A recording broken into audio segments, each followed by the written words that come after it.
എല്ലാവർക്കും നമസ്കാരമുണ്ട്. ഇപ്പൊ നിങ്ങൾക്ക് നമ്മുടെ ഇന്ത്യൻ പാർലമെന്റ് ആണ്. ഇപ്പോഴത്തെ പാർലമെന്റ് എന്ന് പറയാൻ കഴിയില്ല. 2 വർഷം മുന്നേ വരെ ഇന്ത്യയുടെ നിയമനിർമ്മാണങ്ങളും ഇന്ത്യ ഒരുപാട് ബില്ലുകളൊക്കെ പാസ്സാക്കിയ നമ്മുടെ ഇന്ത്യൻ പാർലമെന്റ് എന്ന് പറയുമ്പോൾ ലോകസഭ, രാജ്യസഭ ഇതെല്ലാം പാസ്സാക്കുന്ന രാജ്യസഭ എല്ലാം കൂടി ചേർന്ന നമ്മുടെ ഇന്ത്യൻ പാർലമെന്റ്, ഓൾഡ് പാർലമെന്റ്. ഇതിന്റെ ലൊക്കേഷൻ പറഞ്ഞാൽ ശരിക്കും പറഞ്ഞാൽ നമ്മുടെ രാഷ്ട്രപതി ഭവന്റെ അടുത്ത് തന്നെയാണ് ഇന്ത്യൻ പാർലമെന്റ് ലൊക്കേഷൻ ഉള്ളത്. ഓൾഡ് പാർലമെന്റ് ജസ്റ്റ് അടുത്ത് തന്നെയാണ് നമ്മുടെ ഇപ്പോൾ പുതിയതായിട്ട് പണി കഴിപ്പിച്ച 2023 ഫംഗ്ഷൻ ആയി കഴിഞ്ഞ പുതിയ പാർലമെന്റ്.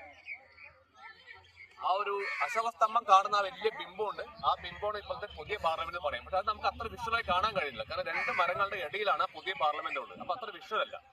അതുകൊണ്ട് തന്നെ ഓൾഡ് പാർലമെന്റ് ആണ് ഈ ലൊക്കേഷനിൽ ഏറ്റവും ഭംഗിയായി കാണാൻ കഴിയുന്ന ഓൾഡ് പാർലമെന്റ് ആണ്. പക്ഷെ ഇപ്പൊ നമുക്ക് അതിന്റെ ഉള്ളിലോട്ട് കയറാൻ കഴിയില്ല, കാരണം കുറച്ച് സെക്യൂരിറ്റി റീസൺ ഉണ്ട്. പിന്നെ VIP മൂവ്മെന്റ് ഇവിടെ ഉള്ളത് കൊണ്ട് തന്നെ നമ്മൾ ഉള്ളിലോട്ട് ഇവിടെ ഉള്ളിലോട്ട് കടക്കുന്ന എൻട്രി പാസ് എടുക്കണം. എൻട്രി പാസ് എടുത്താൽ മാത്രമേ നമ്മൾ ഉള്ളിലോട്ട് കടക്കാൻ കഴിയുള്ളൂ. ഇനിയിപ്പോ നാളെ തൊട്ട് ഇവിടെ പാർലമെന്റ് സ്റ്റാർട്ട് ആവുകയാണ്. നാളെ പറഞ്ഞു വെച്ചാൽ ഏകദേശം 25-ാം തീയതി തൊട്ടിട്ട് അടുത്ത മാസം 20-ാം തീയതി പാർലമെന്റ് ഇവിടെ സ്റ്റാർട്ട് ആവുകയാണ്.